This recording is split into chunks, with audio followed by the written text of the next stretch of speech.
Jennifer Lopez's biggest secrets and scandals have been revealed to everyone, between lawsuits and getting staff fired from their job. Let's dig into some of her evil tactics that have been exposed. Jennifer Lopez's name has surfaced in a Jennifer Lopez Diddy lawsuit, $400 million essay lawsuit against her ex-boyfriend Diddy Combs. And let's be honest, it's hard to keep track of every Diddy accuser, but it's going to be difficult to not remember this one.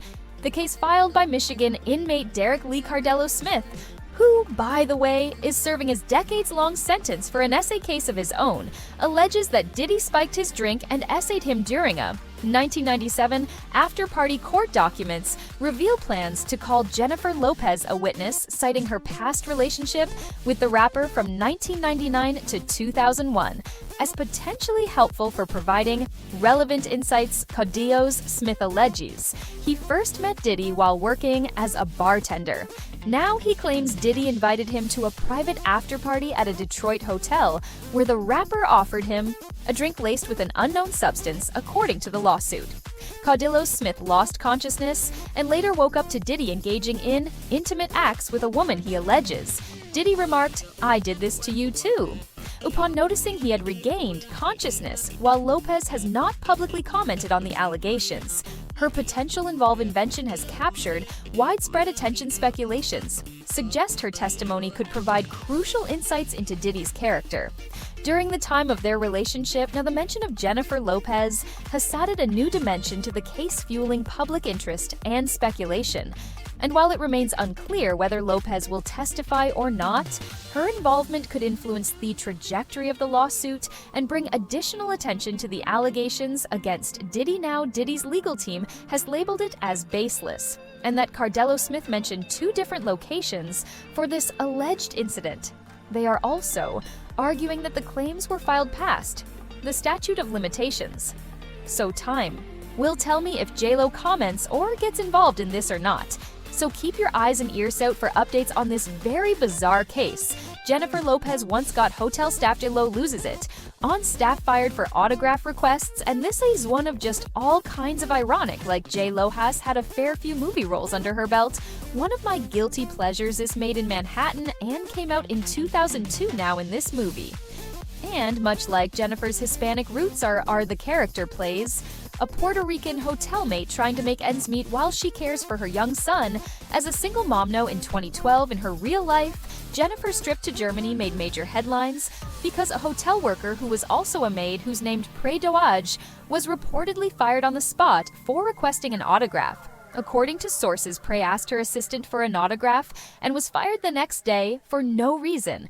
Prey would go on in a statement a day later, "The cleaning company that employed me at the hotel called and said, 'Miss Lopez had complained I was fired right there on the phone.'" Prey had said she asked as politely as possible and didn't think it would cause such a frenzy, and definitely not at her fired. But unfortunately, it did the hotel deny the rumors, as did J.Lo. Called the story hurtful.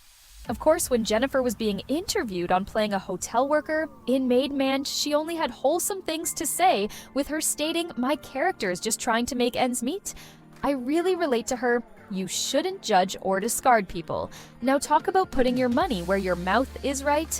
This secret is when she's been trying to keep under wraps ever since it happened, because it is not her playing a struggling maid and claiming she cares, but then gets a struggling maid fired for simply wanting an autograph. So to be fair, I see how the maid would assume J.Lo would relate to her, since, she played this role was like 10 years prior anyway. Jennifer Lopez has made it very clear that she is Jenny from the block. She has talked about growing up in the Bronx, so Jenny from the block many times, and honestly, I don't think there's a single person who doesn't know that. Now, Jennifer won't act o' the Bronx like she refuses to visit.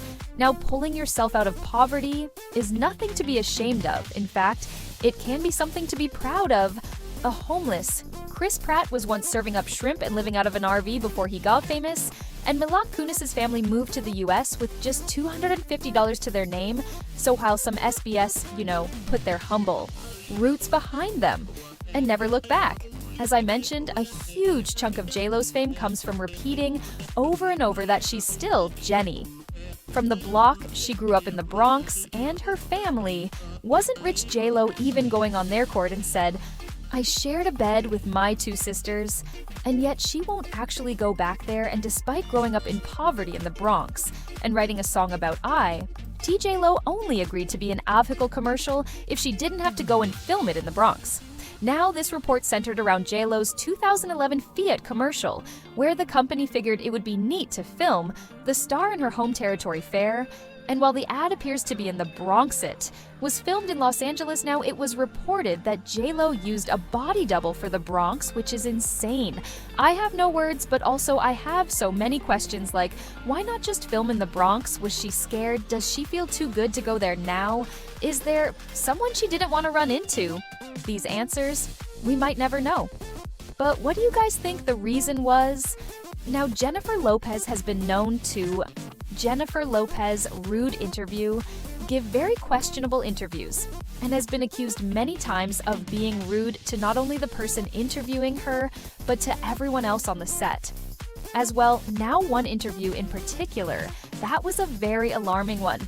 She did when her song, Waiting for Tonight, came out. She was being interviewed actually by her sister on the set of her music video for that song, and she said that while they were setting up to shoot, they were playing music now when she arrived on set. She was annoyed that the music they were playing wasn't hers.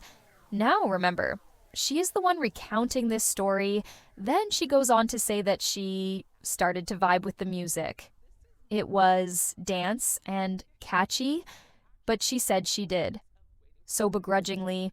Then, when the chorus came on, she was actually like, "Oh, this is my song, that's why I like it." The music Way, a dance remix of Waiting for Tonight that she just hasn't, didn't hear yet, so that's why she didn't know, of course, or recognize it at first. But a lot of people saw that interview and thought, wow, what a narcissist, like how odd she was for saying what she said.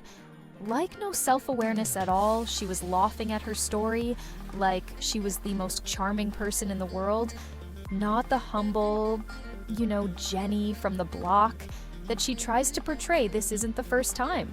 Something like that has happened, though, and it's been reported many times that her music must be playing at all times in her trailers and hotel rooms. Now, I understand you enjoying your music. Actually, I can't relate to that, as I don't make music myself. But it's weird to me how insistent she is on this rule, and it's alleged that it's absolutely mandatory, and she will go into Asperol if this demand isn't met. I think J-Lo repeatedly fails to read a perfectly legible room for the argument. Could be made that if she had any common sense, then she would have laid low for this whole past year about 10 days before Thanksgiving. 2023, the Diddy Party update headlines were dominated by Cassie and Diddy, drama, and, the 30 millionth lawsuit. Now, there were several horrific interviews were given by several former members of Diddy's entourage detailing horrible stories. And many claim J-Lo may have benefited from those horrible stories, now considering the plethora of other accusations continue to unfold many months later. J-Lo should have known or been advised to lay low or do some good to the world, give back to, the block she's always bragging about. But instead, she comes out with the most insufferable album SLM movie SL documentary. Whatever it was, the fact J-Lo can't sing. Had $20 million to lose for the trilogy failures that she released, and at the same time was aware that her Catholic primary school and Catholic high school in the Bronx begged her for meager donations to remain in operation, and she gave them nothing, knowing the negative impact their dissolution would have on the block she sings about. One might say she deserves the slow burn of an extended downfall.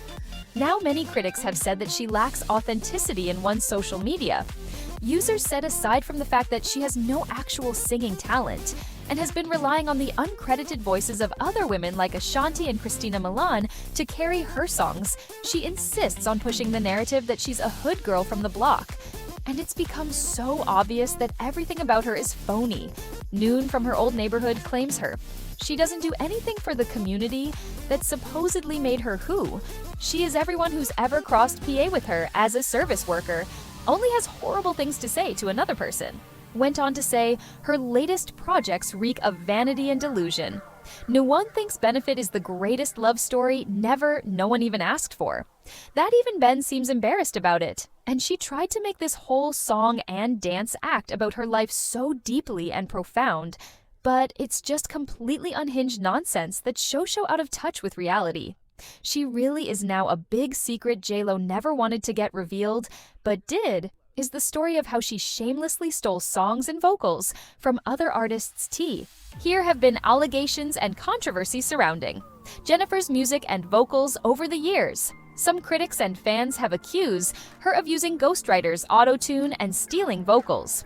One notable example is the controversy surrounding her hit single, If You Had My Love in 1999. Now some people claim that the song's voca-aware ear not entirely Joe's, but rather a combination of her voice and that of a demo singer Ashanti has even gone on interviews and said that they kept her vocals libs on the record, and in particular JLo's song I'm Real was made for Ashanti. She even sang it, but it was given to JLo even though the song What's L by Shanti and Fat Joe was supposed to be given to JLo, but Fat Joe stood on business on that one and made sure Shanti stay on that track with him. So good for him. Another notable example is the song played from 2001, If You Remember It, which was alleged to have used vocals from a demo recorded by, again, a different singer. JLo's team denied these allegations, stating that she has recorded the song herself. One of the most well-known shadiest moments towards JLo are of Jennifer Lopez, Mariah Carey feud course, the Mariah Carey moment. The feud between the two has been a topic of discussion for years, and it is the most notable instance when Mariah Carey said in an interview when asked about JLo, "I don't know her." That phrase has become so iconic, and Mariah also threw shade at the allegation that JLo doesn't sing her own songs. In an article, Mariah once said she only slept 3 hours a night in response to JLo saying she sleeps 8. She then followed it by asking if I had the luxury of not having to sing my songs. I would sleep hours to shots fired. So are you, Mariah Whore team? JLo, do you think she's guilty of every accusation thrown her way? Let me know what you think. I'm your host, Blake. It's been great catching up.